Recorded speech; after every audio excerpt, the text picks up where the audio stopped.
We are back on Morning Line, our final segment with our guest this morning, Jeff Syracuse, Nashville Next, and we've got Craig Owesnby from the Metro Planning Department talking about the future of Nashville, the Nashville Next plan that's going to be going for the next 10 days with a chance for the public to go review it, and eventually it'll become policy before the end of this year. Comment period for the next 10 days, then the final draft posted, and a public hearing in front of the Planning Commission 10th of June. Okay, and as we've said throughout the show, and I don't know how you feel about this, a lot of this growth we like, and it brings a lot of neat things to our fingertips here, but also some of the growth, and we've seen some of the controversies over there with, the recording studio on Music Row, and the issue there with, developers coming in and buying up this property and tearing it down and putting something else up.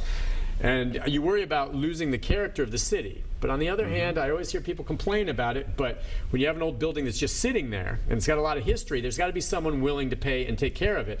If not, a developer is going to come in and maybe tear it down and replace it with something. I don't like that, but if I'm not the one that's going to step up and preserve it, then I don't know that I have the right to complain, even though I think the Planning Commission, can't they protect some of this stuff? Yeah, the new development has to be in character with what was there before. Okay. Important to say that there's a temporary hold on some development on Music Row, but it's not a moratorium. It's not a permanent hold on everything.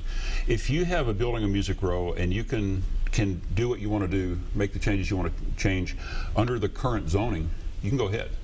Rezoning is a different issue. Yeah. Let's take Diane real quick. Diane, go ahead. Yes, good morning. Hi, Diane. I live here off of the Gallatin Road area, in the Inglewood area. And we have a whole lot of new homes that are going up within this area and everything. And I was listening to you guys. I've been listening to you all morning long. And you're talking about the future of Nashville and everything. But what really and truly disturbs me is the things that are going to be done concerning East Nashville School with this renovation of East Nashville. That concerns me. And then when you turn around and you commented about do we think that crime has gone down, I remember times when Metro Police did not even pay attention to this area. You would have to wait for a whole hour just to get a squad car to your area if you saw a crime. And now with all the renovations going on and I guess what you would call it, all the different ethnicities that are moving in, different people of different races that are moving in. Now it's like Metro roam the street.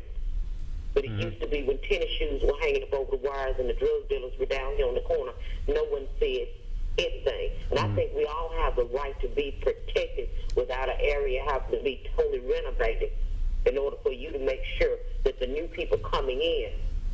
Yeah. Like, what about the ones that have been sitting here for years? How come nobody looks back? Yeah, that some people like her, and I hear what she's saying, you can see a contrast with the development, and let's call it what it is. All of a sudden you get these high-rolling developers with people with big money in there, and I don't think it's necessarily a conscious effort, but they're gonna draw more police reaction, I think, sometimes than some of these lower rent areas, and that's not right. I don't think Chief Anderson would say that. Out. What's that? I don't think they're deliberately leaving. No, I don't think they are either. But what she sees and perceives, I think there's got to be something to that. Yeah.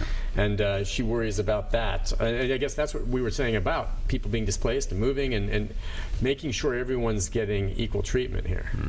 That's going to be, you hear what she was saying? It speaks to one of the elements we talked about earlier with fostering strong neighborhoods. Yeah. Is how can we best support those neighbors who have been in their neighborhoods for a long time to show them, give them the tools. And a lot of that has to come from the grassroots, from the neighborhood themselves, about how do you create that sense of place, the sense of community that fosters a strong, safe neighborhood. Yeah, and that's exactly what she wants to see. She doesn't want to be moved out to another place and maybe not have the same, coverage all of a sudden she sees where she was. I don't know. Right. That's tricky on that. All right, I just wanted to look guiding principles again, and maybe this applies to some of what she's talking about. The top of the line on your guiding principles, Craig, we were talking during the break, ensure opportunity for all. All right, and that should be an opportunity for security and police response and everything else, education. Well, opportunity for a good life. Yeah, for everyone. No, hang on, she has a follow-up. What's your follow-up, Diane? Go ahead. Okay, Nick. Yeah. I just had one more thing. Yeah, that's that all I right. had to say. Go ahead. Sure. If you're not understanding what I meant during my first call, think about how some of the people who've been in the neighborhood for years felt when the gentleman who put out those little flyers and stuff, I think he's a real estate agent, when he turned around and he said where there are neighbors, more neighbors, and not hood. Yeah, I saw those. Yeah. Yeah, okay. I hear what you're saying. That kind of added to, you guys saw that. That was in East Nashville, and that flyer went out, and that certainly got some attention. More neighbor, less hood, and the stereotype that's negative there, that's just not right. Well, I've been here 30 years, and I remember when East Nashville was a very different kind of place than it is now. Sure. Well, that's changed. Lower Broad, too. Yeah, Lower Broad All the same downtown. way. We went through that in Donaldson, where when we created Hip Donaldson, everybody kind of said Donaldson, But now look at us. The homes are selling before they even go on the market sometimes. It's becoming a hot area. Yep.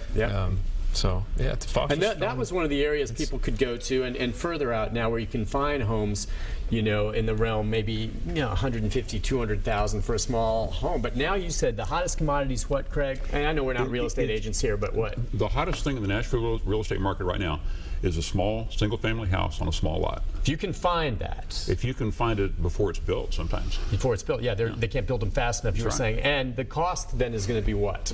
I mean, the price of those have gone up because Certainly they have. too. I mean, you think something that small, what are you talking, 1,800 square feet, 2,000 square feet tops? I mean, I was out of the Nations a couple weekends ago and looked at a house that might have been, I don't know, I was visiting with somebody who had a house that might have been 3,000 square feet, and they were happy they got it for $370. And the guy down the street with a house like that was happy because he got his for $305 before the price went up. Yeah. It's an exploding market out there. Things are really happening. Well, and the thing is, you sell it, and you say, I can't. And then good luck finding a place, Exactly. I mean, you're going to have to downsize, whatever the way. That's where I'm not sure, as desirable as Nashville, and I don't know how long this upswing is going to go for this community in Middle Tennessee. It's gone so well. It's so strong. I mean, what's comparable to us across the country? Maybe Denver, Vegas at one time. I mean, we're as fast. Hope not Vegas. Well, yeah. I mean, yeah, right. Because look what happened out there. Yeah, well, we don't want that to happen. But man, we are one of the hottest communities in the country. Now it'll tail off at some point, but it's like this for the foreseeable future, I think. And that's why it's so crucial you have this in place. All right, real quick, as we wrap it up, let's throw that back up just so we can give folks one more look at when they can go and talk to some of the planners about these meetings. And again, it's going to be tonight. I mean, not tonight. Next Monday. Tonight, 5 to 7 at the North Police Station. Oh, okay. And also 5 to 7 at the Edmondson Pike Library. That's tonight. That's tonight. And then the ones you're seeing there, that's tonight. Oh, okay, there we go. I got you. North Precinct and the Edmondson Pike Library. All right, just show up. And you show up. It's a walk-in and have a conversation, informal, friendly situation. Yeah, you live in that area and you want to know exactly what's going on, in your community. Make sure you go in there and do that. Take advantage. How many people did you say total have commented? About 17,000 total between in-person, online. We've done it all sorts of different ways to try to attract people, from texting to online to social media, you name it. Different languages, going out to events. I mean, we were making videos in Kurdish to explain. Really? This. Oh, I was wondering. I mean, as diverse as we are, so you've got it. Yeah. We sent out community materials in, help me out here, Spanish, Arabic, Kurdish, and there was one more. Was there? Several languages anyway. All right, several languages, and you had feedback from some of these other communities that bring a different take, maybe based on where they've been to. Well, that was part of the idea. Reach out to people who haven't been reached out to before, who were in some cases were surprised that they were being reached out to. Yeah, that they're even being asked. And try to get as many different inputs as you can. And then, does this mean that you'll go with the majority, or the idea is the planners then will look at what works and what doesn't?